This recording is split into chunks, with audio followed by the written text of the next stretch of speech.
abdiisa hillaallee jedhe hillaallee gaafa jedhu kana akkamitti saanduqni fayyadamaadha buqqisuu dadhabnee nu buqqa'uu didee itti fayyadanii erganii jedhan akkamitti saanduqa san keessa meeshaa waraanaa jiraate hoo maal beekanii xorma saraa binooris akkamitti maal beekanii todoo waan laaliin fuudhanitti kennan paantii udduuti yaatu takka moo lamatu shaanxaa kiyya keessa jira odoo lakkaa'ee warra kootiin kennan kaargoo onan ergaasii gumrukii baasanii akka waan achi keessarree gubboo nyaatanii toreeffa mucayyoo bananii targisiisa didanii fakkeessee nama meeqa yakka guddataan ofiisaatii yakkamaa tokkoffaa ta'e jecha guddataa abdiisaa shakkamaa miti qoroqondaa yakkamaa tokkoffaa tofii keetii fi anirree dhalataa jalduuti bakka bu'iinsa naafaa kennanii jettee kan dubbatte viidiyoo teeroo tokkorra yeroo 11 poostii godhe ilma haadha kee malee abbaa kee binni diqaalticha qoroqondaa qophaa himeek qoyarra baatudha yaada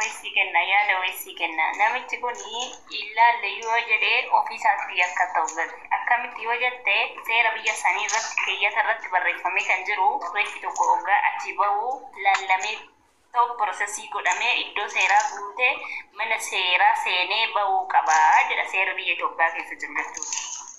Kanaafuu ilaalle yoo jedhe ofiisaatii fi yakkumatti of gatee kuniyyuu sin fayyada. Hillaallee qofa miti deebi'ee immoo waraqanni warri itti kennate reeffamtala kiyyaa qabeenya ishii wajjinnaa ergaa qabeenya ishii wajjinnaa fuudhadhaa jedha. Eessa qabeenyi hin jenne akka wannoo akka reeffa saree fuudhee reeffa micoobicha warratti darbate. Guddataa is very waan yakkama. Amma ingiliffa sanirra baruun. Ofii wantu amma akka marga garaa beekitti taata inni kun jiru. Durana kufuutee jala deema. Ana dura yoo namni na argitu hin jirtu namni ana caala jara kanarra naqan jiru. Anatu adda durummaan irra naqan maalirratti irra naqan gumuruu keessatti bilbilee akkas jennaan waraqata reeffa waliin hergame nuuf ergi achirra waa hubatamanaa jedhan. Guddata waraqata reeffa wajjin sitti ergame naa erginaan siifan kamaalitti ergee siifuu biraa fudhu. Ati Gareessi biyya galee anatu guddataa nama jabaa kana wal qabaatna hin tuqna irratti duudhaasinii jechaa ture isaan booda waan inni godhaa ture duuba naanna'ee hordofaa ture akkamitti akka reeffatti keessaa bahe. No jallu odoonsi ani gaafan ila jallu odoo atin bahin ani gaafan wannoo reeffaa waraqata reeffi wajjin ergame naa ergi jennaan siifan irraa fudhu naan jedhe lakkoofsa abbaan waraqata miti ofiin qabu abbaan miti gaafa ati xaraxaruu qabde siyyaa isa gaafa lakkoofsa seenaa naa kenni jennaan miti orgasii goo reeffa sakkatti baaste waraqaa naa ergennaan lamaanuu si jide hojjetti irra mana kee keessa gaafa siidide kanarratti jalbii immoo bishaan naguu meediyaa Ani bidiyaa rasuli boka keessana waan isaan godhan takka funaannachaa jira barka.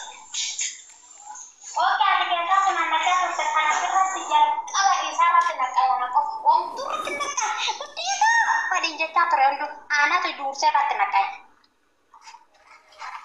Lakkoofsa seenaa saniitti irraa akkamitti fudhattee Jubbii baxabbaxi maraattuu jedhee nama ba'ee afaan hin afrabseedha. Garuu baga baxabbaxi dhugaa hubachiidhaati. Jannaanis. Bagaraan baay'ee ofiin boontu is number Baga baxabbaxi sammuu barbade nama guddoo. Baga baxabbaxi sammuu haga jiru gadi guursiste ni uummata. Yaate dhugaan. Gadi guuran gadi guuru kanaaf iyyuu ganaadha. Maraattuu fakkaatee baxabbaxaafi maraattuu miti afaan kee qabinaan jiru. Dhuguma maraattuu miti. Ani gaafan gumruuk mucaa gumruuk keessa hojjetu sagalee isaa sin erguu hin danda'a. Alamuu hin jedheen bara akkana ta'ennaan akkamitti naan jedhe saanduqa birataa laallamin abbichi sunirra odoo laalin fuudhu yakka nurree bannee maaltu akka achi keessa jiru osoo laalletti kennu yakka guddaadha naan jedhe. Yakka guddaa bannee itti argisiifamee jira. Maqaa mucayyootti mee jennaan ofiin baasne mucaa sun. Ofii isaatiin baanu. Maqaa mucayyootti mee jennaan ijoollee achi keessa hojjetan taranyaa kan ta'an hundatti maqaa mucayyoo laatee gaafa laallamu reeffa bananii laalchisanii ija mucayyoo mormaa ol qofatu fayyaa jira. armashii kana ol qofatu fayyaa jira reeffishi. Mucaan baneetu fakkallaaleetti kennaa akka dubbatetti ta'a. Armashiiti gadi tokkichi boddoon tokkichi fayyaan qabu. Iddoon tokkichi fayyaan qabu armashiiti gadi.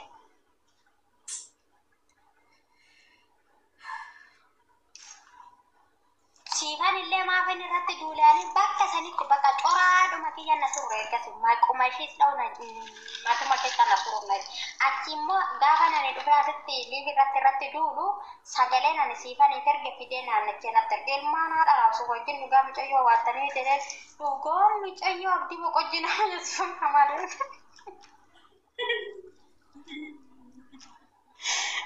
Mucayyoo isaan lamaan ta'uwaalennaan ofiin boontu shira qabdi. Ofiin boontu abdii boqochiititu biti. Ofiin boontu maalata abbaan barbaadde nan bittan maalani wannoon aseetan ispoonjii distiin dhiqatan aseetan anan bitamu.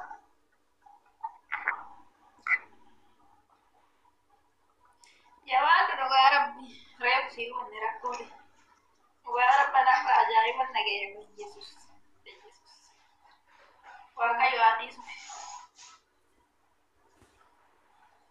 Antara lubbuun namaa irratti shira qabu.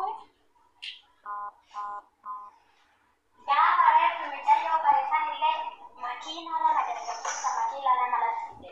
Viidiyoo inni waraabeerra nama 10 guutu nama 3 moo nama 4 kan viidiyoo inni waraabeerra. Maal sobadaa qaba gaafa sanillee mucayyoon of ajjeesteera reeffa kallattii gara biyyaa geggeesse namni dhiimuudhaan bilbilee natti min jira sagalee nama sanitti irree qaba.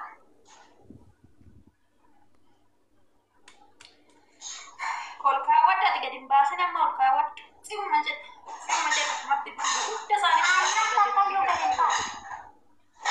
baata balii qabuun Suaraan gaafa gadi baasu sana garuu annam tatti hin jala baatullee ooftan ittiin deemu dhiibbaa.